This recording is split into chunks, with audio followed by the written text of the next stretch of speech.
Hello बच्चों, नमस्कार। कैसे हो आप सभी? उम्मीद करता हूँ कि आप सभी स्वस्थ होंगे। आपका फिर से एक बार स्वागत है आपके अपने परिवार MIT क्लासेज में। और सभी बच्चे जल्द से जल्द आ जाएं, क्लास आपकी स्टार्ट हो चुकी है। और आज हम जो थ्योरी वाला पोर्शन है पहले चैप्टर का, वो लगभग पूरा समाप्त कर देंगे। आ रही बात समझ में? तो सभी को गुड इवनिंग, नमस्कार, राधे राधे, जय श्री श्याम। कैसे हो आप सभी, बताओ?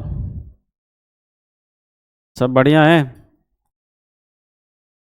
चलिए, मस्त और बिंदास ही रहिए, अपनी पढ़ाई अच्छे से करते रहिए, बिना मतलब टाइम वेस्ट मत करिए, क्योंकि ये समय एक बार जब गुजर जाएगा तो फिर से आपके हाथ नहीं आने वाला।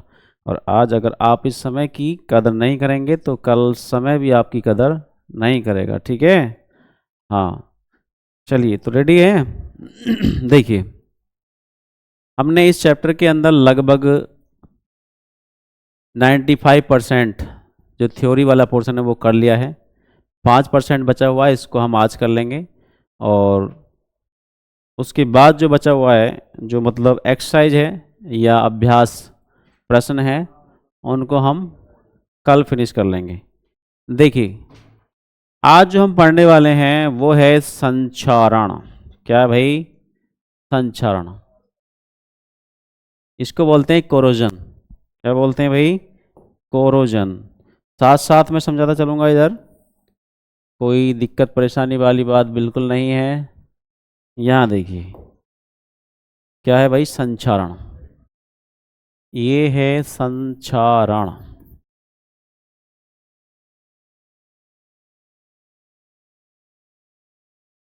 कोरोजन, ठीक है। अब ये क्या होता है संचारण? देखो, संचारण क्या है, मैं आपसे बताऊं कि हमारे दैनिक जीवन में या इस मतलब व्यवहारिक जीवन में हम अगर बात करें तो एक मुख्य रूप से हमारे लिए लाभदायक और हमें जीवन देने वाली एक गैस है जिसका नाम है ऑक्सीजन। अगर ऑक्सीजन है तो हमारा जीवन इस पृथ्वी पर संभव है, और अगर नहीं है तो हम जीवित नहीं रह सकते। जिस प्रकार ये हमारे लिए महत्वपूर्ण है, उसी प्रकार हमारे लिए कुछ नुकसानदायक भी है। इसके कुछ नुकसान भी हैं, और नुकसान इतने हैं कि अगर हम ये कहें कि एक तरफ लाभ देख लें, एक तरफ नुकसान या हानि, तो केवल और केवल श्वसन क्रिया में ही ये ऑक्सीकरण या ऑक्सीजन की अभिक्रिया हमारे लिए लाभदायक है। बाकी सभी में लगभग ये क्या है, इससे हानि होती है। कैसे? देखो, हमने अभी आपको बताया है कि जो संचारण है, इस पर मुख्यतः हम ये बात करेंगे कि आखिर ऐसा होता क्यों है, संचारण का मतलब क्या है और क्यों होता है, किस पर आधारित होता है।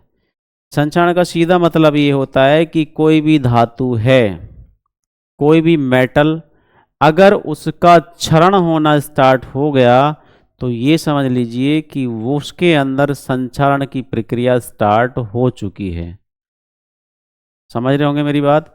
अगर कोई धातु क्षरण मतलब कोई भी धातु है, उसका क्षय होना स्टार्ट हो गया है, नष्ट होना शुरू कर दिया है उसने, तो उसके अंदर संचारण की प्रक्रिया शुरू हो चुकी है। होती क्यों है? आप कोई भी धातु ले लो, लोहा ले लो, चांदी ले लो, या कोई भी ले लो, मुख्यतः हम लोहे की बात करेंगे। तो जो आयरन होता है, वो आयरन जैसे ही हम बाहर अपने खुले वायुमंडल में उसको रख देते हैं, और खुले वायुमंडल में रखने के बाद हम कुछ दिन के बाद देखते हैं कि उस आयरन पर एक लाल रंग की परत चढ़ जाती है, और वो लाल रंग की परत उस लोहे की धातु को धीरे धीरे धीरे धीरे नष्ट करना प्रारंभ कर देती है, और अंततः वो धातु हमारे उपयोग योग्य नहीं रहती। आगे बात समझ में? ऐसा क्यों? देखो भाई, पहली बात तो ये समझ लो, कोई भी धातु रखी है, सभी लगभग सभी क्या है, जंग उन पर लगता है। संचारण अपने आप में एक जंग ही होता है। जंग लगना ही, अगर हम आम देसी भाषा में बोलें तो किसी भी धातु पर जंग लगना ही क्या है, संचारण है, ठीक है। वैसे इसको परिभाषित करने कैसे करेंगे? मान लीजिए यदि कोई भी धातु कोई भी धातु खुले वायुमंडल में रखने पर या जब कोई धातु नमी है, ऑक्सीजन है, ठीक है, या आर्द्रता है, उसके संपर्क में जब वो आती है तो उस धातु का क्षरण होना स्टार्ट हो जाता है या शुरू हो जाता है, जिसे हम संक्षारण कहते हैं। ठीक है, बात समझ में आई? जब किसी धातु को या कोई धातु ऑक्सीजन है, नमी है, आर्द्रता है, ह्यूमिडिटी, ठीक है, तो उसके संपर्क में जब आती है तो क्या होता है, वो धातु क्षरण होना स्टार्ट हो जाती है, उस धातु का नष्ट होना शुरू हो जाता है, जिसे हम कहते हैं संक्षारण। ठीक है, लो इसको परिभाषा को लिख दो, एक बार यहाँ देख लें जरा, लो लिख देते हैं हम। देखो, जब कोई धातु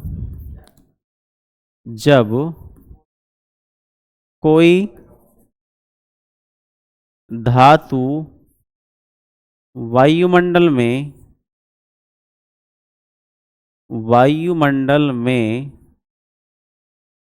नमी,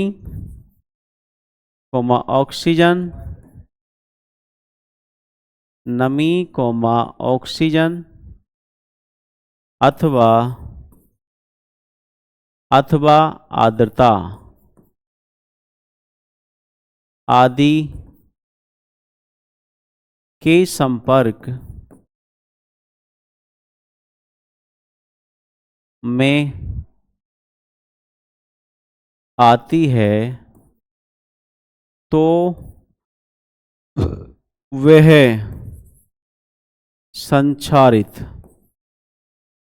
संक्षारित का सीधा मतलब है नष्ट होना, संक्षारित होना प्रारंभ कर देती है, जिसे क्या कहते हैं भाई, जिसे संक्षारण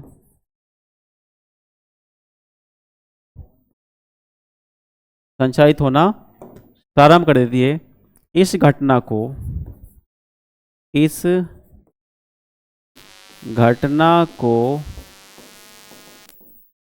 संक्षारण कहते हैं। इस घटना को क्या कहते हैं भाई, संक्षारण कहते हैं। आम भाषा में अगर मैं बोलूं कि क्या होती है संक्षारण, क्या होता है, तो किसी भी धातु पर जंग लगना ही क्या कहलाता है, संक्षारण कहलाता है। अर्थात या किसी धातु पर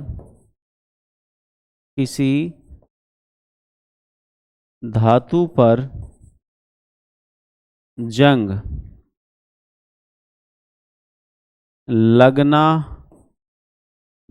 लगना ही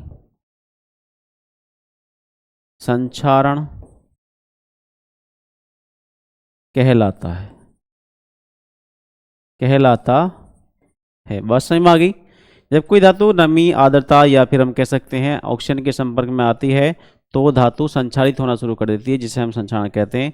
संक्षारित होने का सीधा सा मतलब होता है कि वो धातु नष्ट होना स्टार्ट कर देती है। ठीक है, ऐसा क्यों होता है? देखिए, जब हम कोई धातु को बाहर खुले में छोड़ देते हैं, या मान लीजिए हम ऐसी जगह छोड़ दें ताकि उसके पास नमी आ जाए, पानी की बूंदें वगैरह, बरसात की बूंदें, ठीक है, तो होगा क्या, बाहर की जो वायुमंडल है ना, वो वायुमंडल उस धातु से, वायुमंडल की जो ऑक्सीजन है वो ऑक्सीजन उस धातु से क्या करेगी, रिएक्ट करेगी, अभिक्रिया करेगी, और वो धातु ऑक्सीकृत हो जाएगी। और ये अपने आप में एक ऑक्सीडेशन रिएक्शन भी है। ठीक है, किस प्रकार से, ये देखिए जरा भाई, ध्यान से देखो। वैसे इसकी रिएक्शन आपकी बुक में नहीं है, लेकिन मैं आपको बता दे रहा हूँ। देखो क्या होती है, मान लीजिए क्या है, आयरन है, क्या है, आयरन, और यहाँ पर क्या है, ऑक्सीजन आ गई, प्लस मान लीजिए नमी आ गई, अर्थात जल। क्या आ गया, जल आ गया। तो देखिए, जब इसको, ये धातु आयरन जो धातु है, जब किसके संपर्क में आएगी, ऑक्सीजन जल के संपर्क में जब आती है तो क्या होगा, ये धातु ऑक्सीकृत होना स्टार्ट कर देगी, मतलब धातु के साथ, ऑक्सीजन के साथ अभिक्रिया करके ये ऑक्सीकृत हो जाएगी। और यहाँ पर क्या बनने वाला है, Fe2O3 डॉट XH2 आगे बात समझ में। Fe2O3.XH2O समीकरण को संतुलित करने के लिए अब हम 2 लगा देंगे। ठीक है, ऑक्सीजन के 3 हैं, 2 ये है और 1 ये है। जल के यहाँ पर X अणु है, कितने भी हो सकते हैं, मतलब X का मतलब, तो यहाँ पर हम X लगा भी सकते हैं, कोई दिक्कत नहीं है, नहीं भी लगाओ तो भी कोई दिक्कत नहीं है। यहाँ पर ये जो है ये अपने आप में क्या है, जंग। क्या है, जंग। जंग का फॉर्मूला Fe2O3.XH2O या फिर फेरिक ऑक्साइड।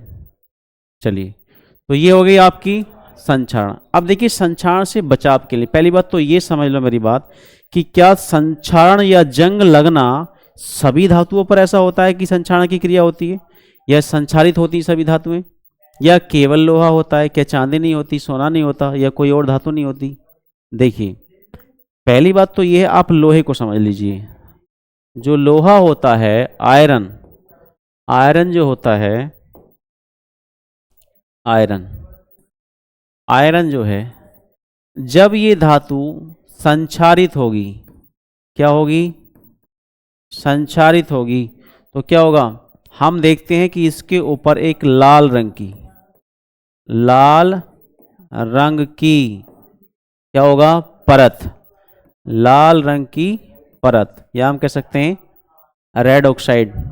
आगे बात सही में, लाल रंग की परत यहां पर चढ़ जाएगी, लाल रंग की परत। और जैसे ये परत चढ़ जाएगी तो फिर धीरे धीरे इस धातु को या इस आयरन को ये मतलब नष्ट करता चली जाएगी, ऊपर वाली परत को छीण करती चली जाएगी। और जब ज़्यादा दिन हो जाएंगे, इसको आप इसका ध्यान नहीं रखेंगे या इसको सुरक्षित स्थान पर नहीं रहेंगे, तो क्या होगा, इस धातु का वजन भी कम होता चला जाएगा। आप देखते हैं कि हाँ, अगर जंग किसी धातु को लगा है तो आप उठाते हैं उसको तो लगता है ऐसा है कि हाँ इसमें वजन ज़्यादा हो गया, लेकिन नहीं। आप ये देखिए उसमें काम की कितनी धातु बची है, जंग को हटा के पता चलेगा कि आधी बची है। ठीक है, तो जंग से या संचार से धातु का वजन घटता है, बढ़ता नहीं है। ठीक है, चलिए उसके बाद हम अगर बात करें कि भाई चांदी पर जंग लगता है क्या, क्या चांदी पर जंग लगता है, सिल्वर जो होता है, सिल्वर, चांदी, इस पर जंग लगता है, बिल्कुल लगता है। आप कहोगे कैसे जंग लगता है, देखिए चांदी का काला पड़ना ही ये एक जंग लगना है। चांदी का काला पड़ना, एजी का काला पड़ना, काला पड़ना ही क्या है भाई, जंग लगना है। और जब जब ये काली पड़ जाती है तो आप देखते हैं कि हम जाते हैं एक ज्वेलर के पास, वहाँ उसको एसिड के माध्यम से, एक लिक्विड के माध्यम से उसको साफ करता है। ठीक है, हाँ, तो चांदी पर भी जंग लगता है। क्या आप बताएंगे तांबे पर जंग लगता है, भाई तांबे पर भी जंग लगता है, तांबे पर भी जंग लगता है, ये ध्यान रखें। कैसे लगता है, आपने देखा तांबे पर जंग कैसे लगता है, जो कॉपर है आपका, कॉपर या फिर तांबा, कॉपर या तांबा, इस पर भी जंग लगता है, बिल्कुल लगता है, जंग लगता है। आप कहोगे कैसे लगता है भाई, आप देखते हैं इसके ऊपर हरे रंग की, कैसे रंग की, हरे रंग की परत चढ़ जाती है। ठीक है, चढ़ जाती है, तो यही क्या है, जंग लगना है। उसके बाद आप कहेंगे कि क्या और कोई धातु ऐसी है जंग लगता हो, या कोई धातु ऐसी भी इस पर जंग नहीं लगे, है कोई धातु ऐसी, बताएं जरा, बताओ भाई। देखिए क्या सोने पर लगता है भाई जंग, क्या जो गोल्ड है आपका सोना, इस पर जंग लगता है, इस पर जंग लगता है, बिल्कुल लगता है। ठीक है, ये भी काला पड़ जाता है, जंग लगता है, कैसे, काला पड़ना, काला पड़ जाता है, ये भी भाई इस पर भी जंग लगता है। तो फिर कोई सी धातु ऐसी इस पर जंग नहीं लगता है, एक धातु जो क्या है भाई, एल्यूमिनियम। क्या है, एल्यूमिनियम अपने आप में एक ऐसी धातु है जिस पर जंग नहीं लगता, मीनियम। क्या है भाई? एल्यूमिनियम। क्या एल्यूमिनियम पर जंग नहीं लगता? कैसी बात कर रहे हो सर जी, जंग क्यों लगेगा? जंग लगता है लेकिन नाम मात्र के लिए। क्यों? आपने देखोगे होंगे जितने लाइट के तार हैं सब बिल्कुल चमकदार चमक दिखते हैं आपको, या कोई तार टूटता भी है तो बिल्कुल उस पर ना लाल रंग का निशान, ना कोई जंग का निशान, ना हरे रंग का, ना काले रंग का, कैसे नहीं। जानते हो क्यों? जो ये एल्यूमिनियम है ना, एल्यूमिनियम, जो ये एल्यूमिनियम है, ये खुद अपने आप में एक ऐसी धातु है, इसका एक ऐसा कैरेक्टरिस्टिक है, गुण है, कि जब ये ऑक्सीजन के साथ अभिक्रिया करता है, जब ये ऑक्सीजन के साथ अभिक्रिया करता है तो ये बनाता है एल्यूमिना, Al2O3। क्या बनाता है? एल्यूमिना, या फिर Al2O3। इसको इधर लिखता हूं, Al2O3, Al2O3। क्या है ये अपने आप में? ये एल्यूमिना है, एल्यूमिना। आ रही बात समझ में? अब ये एल्यूमिना क्या करेगा भाई? देखो इधर एल्यूमिनियम के दो है ना, तो यहाँ दो लगा दो, क्या दिक्कत है? यहाँ कितने हैं भाई? यहाँ 3 है। तो अगर मैं यहाँ पर 3 लगाऊं और यहाँ पर लगा दूं मैं इसको, थोड़ा सा और सही से लिख देता हूँ, ये Al2O3, एल्यूमिनियम के 2 हो गए। और अगर मैं यहाँ पे लगाता हूँ 2, चलो 2 लगा दिया तो 4 हो गए। अब तो यहाँ 4 लगा दो, क्या दिक्कत है भाई? इधर 4 लगा दो, दिक्कत क्या है? एल्यूमिनियम के 4, इधर भी 4। ऑक्सीजन के इधर कितने? 3 दूनी 6, 3 दूनी 6। तो ये एल्यूमिना है। जब एल्यूमिनियम धातु ऑक्सीजन नमी के संपर्क में आती है तो वो ऑक्सीजन के साथ अभिक्रिया करके एल्यूमिना की परत अपने ऊपर चढ़ा लेती है। और एल्यूमिना की परत चढ़ा दी तो क्या होता है इससे? एल्यूमिना जो है अपने आप में खुद एक जंग रोधी परत है, अर्थात जंग आने का विरोध करती है, और इसलिए ये एल्यूमिनियम धातु अपने आप को जंग से सेफ रख सकती है। ठीक है, चलिए इसके देखिए जंग लगने के यानी जंग से संक्षारण के उपाय भी बताए गए हैं। कोई धातु संक्षारित ना हो उसके उपाय बताए गए हैं, लेकिन आपके यहाँ सिलेबस में इस समय नहीं है। वैसे कई सारे हैं, कैसे मान लीजिए ग्रीस लगा दो या पेंट कर दो, ठीक है वो, या फिर आप जिंक का लेपन कर दो, इस तरीके से। एक एनोड, एक होता है एनोडिंग, एनोडिंग, ठीक है, मतलब एनोडीकरण। जिंक की मतलब अगर परत चढ़ाई जाती है तो जिंक का लेपन जब किया जाता है जिसे एनोडिंग कहते हैं। और देखिए ग्रीस लगा के हम कर सकते हैं। ठीक, विभिन्न तरीके हैं, आप उनसे हम संचार मतलब धातु को संचारित होने से बचा सकते हैं। बस इसमें ज़्यादा आपको नहीं करना है, सिलेबस के अकॉर्डिंग मैंने आपको बता दिया है जितनी जानकारी ज़रूरत थी। अब देखिए नेक्स्ट आपका टॉपिक अब आता है, देखो अगला जो टॉपिक आपका आता है, जो नेक्स्ट टॉपिक है आपका क्या है भाई? विकृत गंधिता। विकृत गंधिता, ध्यान से देखेंगे जरा, मेरी बात को समझने का प्रयास करेंगे। क्या है भाई विकृत गंधिता? देखो पहले इसको हम पढ़ लें, कोई दिक्कत नहीं है ना। पहले जो जंग की बात है वो हमने करी है, अभी उसको पढ़ लेते हैं, क्या पता कोई नई चीज़ हमें मिल जाए। चलिए एक बार इसको पढ़ लें, ध्यान से देखो। संचरण आपने अवश्य देखो, थोड़ा जूम कर दूं, लो जूम कर देते हैं भाई। देखो आपने अवश्य देखा होगा कि लोहे की बनी नई वस्तुएं चमकीली होती हैं, लेकिन कुछ समय पश्चात उन पर लालिमा युक्त भूरे रंग की परत चढ़ जाती है। भूरे रंग की क्या, लाल रंग की होती है। तो प्राय इस प्रक्रिया को लोहे पर जंग लगना कहते हैं। कुछ अन्य धातुओं में ऐसा भी परिवर्तन होता है।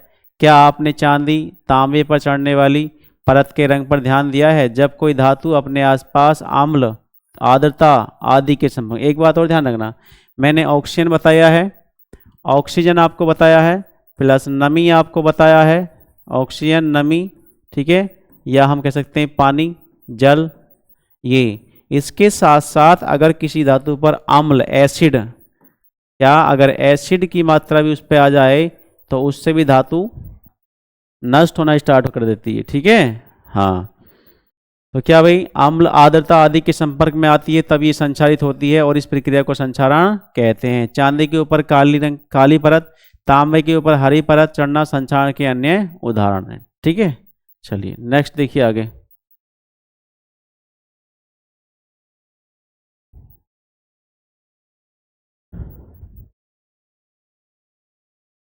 देखो भाई,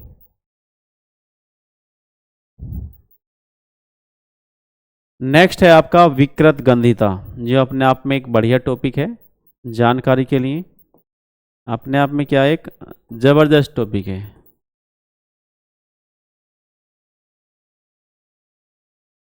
वे ऊपर हो जा भाई।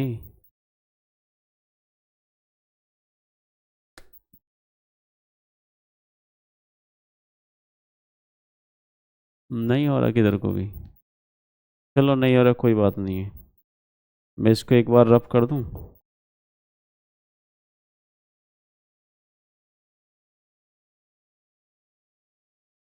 देखिए क्या है भाई, ध्यान से देखना जरा और मेरी बातों को समझने का प्रयास करना। आप एक बात बताओ,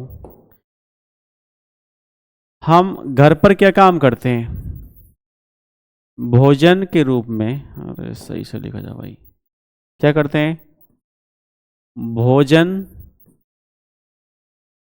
के रूप में हम क्या करते हैं भाई? भोजन के रूप में बहुत सारे व्यंजन बनाते हैं। व्यंजन का मतलब वही भोज्य पदार्थ हैं, खाने के या पीने के। ठीक है, व्यंजन है, पेय पदार्थ हैं, पेय पदार्थ, पेय पदार्थ पीने वाले। ठीक है, ये सब जैसे, और सब्जी बनाते हैं, मतलब विभिन्न तरह की सब्जी है, खाना बनाते हैं, मतलब कुछ भी बनाते हैं हम जो खाने का मतलब यूज करते हैं। तो हम क्या देखते हैं, मान लीजिए 2 दिन 4 दिन, कुछ पदार्थ ऐसे होते हैं जो चल जाते हैं, 2-4 दिन तक भी नहीं बिगड़ते वो, मतलब टेस्ट उनका सेम बना रहता है। लेकिन कुछ पदार्थ क्या, ज़्यादातर जो सब्जी हम तैयार करते हैं वो मुश्किल से 1 दिन या 2 दिन, 1 दिन के तुरंत बाद क्या है वो बेकार हो जाती है, उसमें से स्मेल आना स्टार्ट हो जाती है, दुर्गंध आना स्टार्ट हो जाती है। ऐसा क्यों होता है जानते हो? जितने भी पदार्थ ऐसे हैं जो तेलीय या कह सकते हैं वसायुक्त, जिनके अंदर फैट की मात्रा होती है, तेलीय या वसायुक्त, जितने पदार्थ तेलीय या हम कह सकते हैं वसायुक्त, जो वसायुक्त पदार्थ हैं, ये सब क्या होता है, तेलीय या वसायुक्त जो पदार्थ हैं, इनमें क्या होता है, ये बाहर की वायुमंडल जैसे ही इनके संपर्क में आती है तो ये पदार्थ उपचयित हो जाते हैं, अर्थात ऑक्सीकृत हो जाते हैं। समझ में आ रही है बात? जब ये ऑक्सीजन के संपर्क में आते हैं तो ऑक्सीजन इनसे क्रिया करती है और उनको ऑक्सीकृत कर देती है, और ऑक्सीकृत होने पर उनका स्वाद, उनकी स्मेल, उनका सब कुछ परिवर्तित हो जाता है। और ये जो घटना है, मतलब जो खाद्य पदार्थ हो, जो तेल या वसायुक्त जो खाद्य पदार्थ हैं, उपचयित होने पर इनके स्वाद में परिवर्तन आना, इनकी गंध में परिवर्तन आना, यही क्या है, विकृत गंधिता। इसको बोलते हैं रेंसिडिटी। क्या बोलते हैं भाई? रेंसिडिटी बोलते हैं, रेंसिडिटी, रेंसिडिटी। ठीक है, हाँ। तो ऑक्सीजन के साथ ऑक्सीकृत हो जाते हैं, और इसके बाद में क्या होता है, इनके से क्या बोलते हैं वो, स्वाद खत्म, स्मेल खत्म और सब कुछ, और फिर ये खाद्य योग्य नहीं रहते हैं, मतलब बेकार हो जाते हैं। तो ये जो परिवर्तन आता है ये कहलाता है विकृत गंधिता। आगे बात समझ में? क्यों? क्योंकि ये ऑक्सीकृत होते हैं। मुख्य कार्य कारण क्या है? ऑक्सीकृत हो जाना, ऑक्सीजन के संपर्क में आकर। ठीक है, चलिए अब देखो, आप ये देखते हो कि जो हम ये चिप्स वगैरह या मतलब कुरकुरे वगैरह, ये नमकीन वगैरह, ये सब खाते हैं ना, ये आखिर ये इतने दिन तक मतलब सही क्यों रहते हैं, सेफ क्यों रहते हैं? क्यों? क्या इनसे ऑक्सीजन क्रिया नहीं करती? क्या ये खाद्य पदार्थ नहीं है? ऐसा नहीं है। क्यों ऐसा क्यों होता है? जब ये तैयार किए जाते हैं और पैक किए जाते हैं रेफर के अंदर, तो रेफर के अंदर की सारी ऑक्सीजन निकाल करके उसको निर्वात बना करके उसके अंदर हम एक ऐसी गैस या एक ऐसा पदार्थ भरते हैं जो उसके साथ क्रिया करके ऑक्सीकृत ना हो। अर्थात ऑक्सीकृत कब ना होने का वो पदार्थ जो अंदर भरा गया है? जब उसके साथ में कोई एंटीऑक्सीडेंट अर्थात प्रति ऑक्सीकारक पदार्थ भरा हो, जैसे नाइट्रोजन। जितने चिप्स वगैरह होते हैं, कुरकुरे होते हैं, इन सब के रेफर में से ऑक्सीजन निकाल करके इसमें एंटीऑक्सीडेंट के रूप में नाइट्रोजन जैसी गैस भर दी जाती है और ये लंबे समय तक खराब नहीं होते। ये होता है विकृत गंधिता से बचने का उपाय। ठीक है, चलिए बस इतना ही काफ़ी है। इसमें ज़्यादा एक बार पढ़ के सुना देता हूँ मैं आपको क्या लिखा है इसमें भाई। वसायुक्त अथवा तेलीय खाद्य सामग्री जब लंबे समय तक रखी जाती है तब उसका स्वाद या गंध कैसी होती है? जानते हो कैसी होती है? आपको पता ही है भाई कैसी होती है। उपचयित होने पर अर्थात ऑक्सीकृत होने पर, ऑक्सीडेशन की क्रिया के बाद, ऑक्सीडेशन होने पर तेल एवं वसा विकृत गंधी हो जाते हैं तथा उनके स्वाद गंध बदल जाते हैं। प्राय तैलीय तथा वसायुक्त खाद्य सामग्रियों में उपचयन रोकने वाले पदार्थ जैसे प्रतिऑक्सीकारक एंटीऑक्सीडेंट मिलाए जाते हैं। वायुरोधी बर्तनों में खाद्य सामग्री रखने से उपचयन की गति धीमी हो जाती है। क्या आप जानते हैं कि चिप्स बनाने वाले चिप्स की थैली में से ऑक्सीजन हटाकर उसमें नाइट्रोजन जैसी कम सक्रिय गैस से युक्त कर देते हैं ताकि चिप्स का उपचयन ना हो सके? आगे बात समझ में? तो ये आपका था उपचयन का मतलब, इसमें रोल क्या है विकृत गंधिता में और क्या होती है विकृत गंधिता, इसको बचाने के मतलब इसको रोकने का क्या प्रयास है, कौन सा पदार्थ मिलाया जाता है एंटीऑक्सीडेंट के रूप में, कम क्रियाशील गैस मिला करके एंटीऑक्सीडेंट के रूप में, और तब हम खाद्य पदार्थों को लंबे समय तक सेफ या सुरक्षित रख सकते हैं। ठीक है, हाँ। तो ये आपका थ्योरी वाला पोर्शन ख़त्म हो चुका है। अब हम कल जो करेंगे, कल हो सकता है पूरे सेशन में हम एक्सरसाइज को कंप्लीट कर दें। ठीक है, चलिए इसमें जो भी मतलब इम्पोर्टेंट क्वेश्चन है सारे के सारे एक्सरसाइज के अंदर हम कराएंगे, सोल्व कराएंगे। जो आपको लिखाया है वो भी बताएंगे क्या लिखाया है क्या नहीं लिखाया। ठीक है, समीकरण संतुलित करना हो या चाहे वो कोई सी प्रकार की समीकरण हो, उस सबको हम बताते चलेंगे। ठीक है, अपना रिवीजन करते रहिए बढ़िया से, कोई दिक्कत आपको नहीं आने वाली है। समय समय पर आप रिवीजन करेंगे, जल्द से जल्द करेंगे तो आप भूलने वाले नहीं हैं बातों को।